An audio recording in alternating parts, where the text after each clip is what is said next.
사순절은 부활절을 준비하는 40일간의 시간을 말합니다. 지난 2월 26일은 사순절 첫째 주일이었습니다.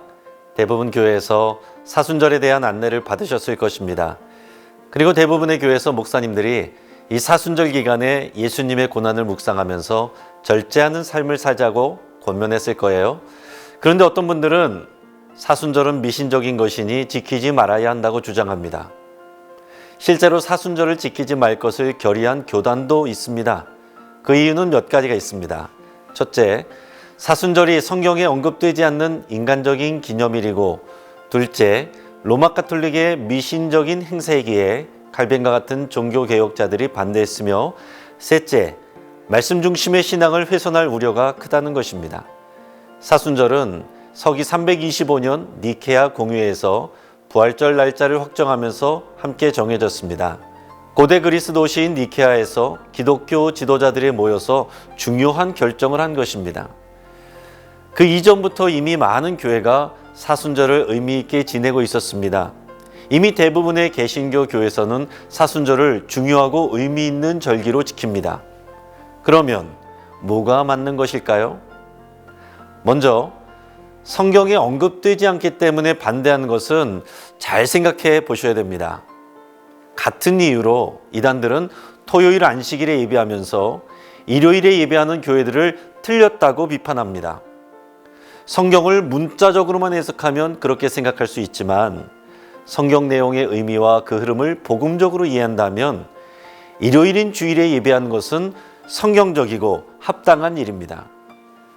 사순절 기간은 역사적으로 세례 지원자들이 준비하는 기간에 기원을 두고 있습니다. 초대교회에서는 부활절 새벽에 세례를 베풀었습니다. 세례 준비하는 지원자들이 이 사순절에 예수님을 묵상하고 준비하였습니다. 그리고 온 교회가 함께 준비하는 기간이었습니다.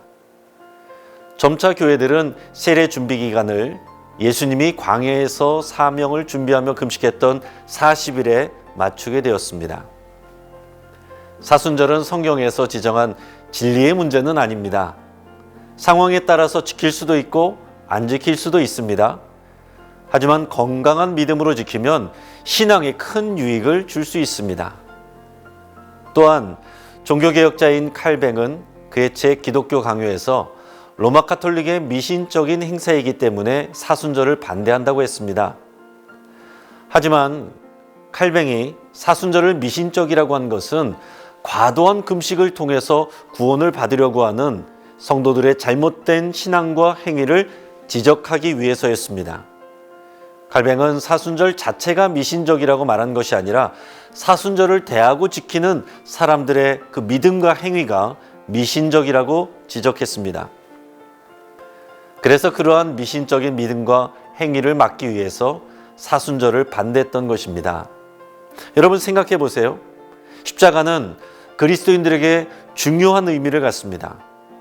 십자가 자체가 아니라 십자가에서 죽으신 예수님과 그의 의미가 중요한 것이죠. 그러나 올바른 믿음으로 십자가를 바라보지 않고 미신적으로 숭배하거나 부적처럼 사용한다면 십자가는 얼마든지 미신이 될 수도 있습니다. 예전에 제가 다닌 대학교 채플 예배 때 사물놀이팀이 공연을 한 적이 있습니다. 그때 어떤 학생이 일어나서 무당이 굿할 때 쓰는 악기를 어떻게 예배 때 연주할 수 있느냐면서 강력하게 항의했습니다. 하지만 요즘에는 국악 찬양도 많아지고 국악기로 찬양하는 일도 많아졌습니다. 사물놀이 악기가 미신적인 것이 아닙니다. 그 악기를 다루는 사람의 믿음이 중요한 것이죠. 사물놀이 악기도 올바른 믿음으로 사용하면 하나님을 찬양하는 예배의 도구가 될 수 있습니다. 반대로 미신적인 태도로 대하면 십자가마저도 미신의 도구가 됩니다. 그리고 사순절을 반대하는 분들은 사순절을 비롯한 교회력을 준수하는 것이 말씀 중심의 신앙을 훼손할 수 있다고 생각하는데요. 교회력은 예수님의 부활 사건을 중심으로 1년을 묵상하도록 해놓은 은혜의 도구입니다. 예배신학자인 로버트 웨버는 그의 책 예배의 역사와 신학에서 종교개혁자들은 교회력 전체를 폐지함으로써 득과 실을 동시에 맛보았다 이렇게 말합니다. 중세시대의 로마 가톨릭 교회는 성경의 본질을 지나서 인간적이고 비성경적인 날들을 많이 만들어냈습니다. 많은 성인들을 기념하는 날들을 만들어냈습니다. 종교개혁자들은 그런 비성경적이고 인간 중심적인 날들을 제거했습니다. 그런데 그러다 보니까 그 안에 담겨있던 오래된 교회력의 소중한 유산들까지도 제거하게 된 것입니다. 사순절뿐만 아니라 부활절이나 성탄절도 여러 가지 논란이 있습니다.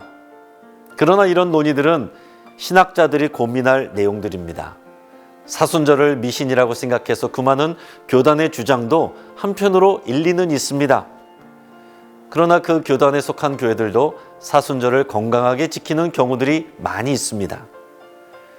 연구와 논의는 신학자들이 하고 어떤 신학을 받아들일 것인가 하는 것과 신앙의 구체적인 실천은 교단이 결정합니다. 교회는 그 결정을 따릅니다. 그렇기 때문에 우리 일반 성도님들이나 신앙을 가지려고 하는 분들은 신학적 논쟁의 내용에 너무 고민하지 마시고 여러분이 속한 교회 목회자의 지도를 잘 받으시면 됩니다. 그리고 여러분의 교회가 속한 교단의 신학을 이해하시면 더 좋습니다. 그러지 않고 인터넷이나 유튜브의 내용들을 분별 없이 접하면 신앙의 혼란을 가져올 뿐입니다. 여러분의 건강한 질문과 고민이 올바른 신앙의 길로 연결되기를 바랍니다.